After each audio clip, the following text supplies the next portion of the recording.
Right. చిన్నారుల్లో viral infection కలకలం రేపుతోంది. కాళ్ళు చేతులపై బొబ్బర్లు రావడంతో తల్లిదండ్రులు ఆందోళన వ్యక్తం చేస్తున్నారు. ఎన్టీఆర్ జిల్లా పెనుగంచిప్రోలులో పలువురు చిన్నారులు ఈ వ్యాధి బారిన పడ్డారు. జిల్లా వైద్యాధికారి సుహాసిని పెనుగంచిప్రోలులో పర్యటిస్తున్నారు. వైరస్ సోకిన చిన్న పిల్లలను విజయవాడ జీజీహెచ్కి తరలించి మెరుగైన చికిత్స అందించేలా చర్యలు చేపట్టారు. పెనుగంచిప్రోలులో ఉచిత వైద్య శిబిరాలను కూడా ఏర్పాటు చేశారు. పట్టణంలో పూర్తి పరిశుభ్రంగా ఉండేలా చర్యలు చేపట్టారు. అసలు ఇన్ఫెక్షన్స్ ఎందుకు వస్తున్నాయి ఏంటని తెలుసుకుందాం. మా ప్రతినిధి కాంతి సిద్ధంగా ఉన్నారు. గుడ్ ఆఫ్టర్నూన్ కాంతి.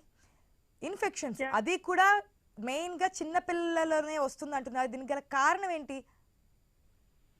Good afternoon ASHA. చిన్నారులకు వైరల్ ఇన్ఫెక్షన్ సోకడంతో ఎన్టీఆర్ జిల్లా పెనుగంచిప్రోలులో ఒక కలకలం రేగిందని చెప్పాలి. చిన్నపిల్లలకి కాళ్ళు చేతుల పైన బొబ్బలు రావడము తోటి తల్లిదండ్రులంతా కూడా ఆందోళన చెందుతున్నారు. అయితే దీనికి సంబంధించి ఈ వైరల్ ఇన్ఫెక్షన్ కి సంబంధించి రాష్ట్ర వైద్య ఆరోగ్య శాఖ మంత్రి సత్యకుమార్ యాదవ్ కూడా ఇప్పటికే ఎవరికైతే అక్కడ వైద్యాధికారిని కన్సల్ట్ చేయడం జరిగింది. అక్కడ ఎటువంటి పరిస్థితులు ఉన్నాయి, ఎవరికైనా వైరల్ ఇన్ఫెక్షన్ కి సంబంధించి ఇబ్బందికర పరిస్థితులు ఉంటే మెరుగైన చికిత్స కోసం వారికి కావాల్సినటువంటి సేవలు అందుబాటులోకి తీసుకురావాలని చెప్పి కూడా మంత్రి చెప్పడం, దాంతో పాటుగా వైద్య సేవలకి సంబంధించి ఎటువంటి వైద్య సేవలు అందుతున్నాయి, ఎందుకు ఈ వైరల్ ఇన్ఫెక్షన్ సోకింది, ఏదైనా వాటర్ కారణంగానా లేకపోతే ఏదైనా సీజనల్ వ్యాధులుగా తీసుకోవాలా అనే దానికి సంబంధించి, అలాగే చిన్నపిల్లలకి కావడంతో చాలా ఇమ్యూనిటీ పవర్ కూడా కొంచెం తక్కువ ఉంటుంది కాబట్టి ఈ ఇమ్యూనిటీ తక్కువ ఉండడం వల్ల ఇది వచ్చిందా అనే దానికి సంబంధించి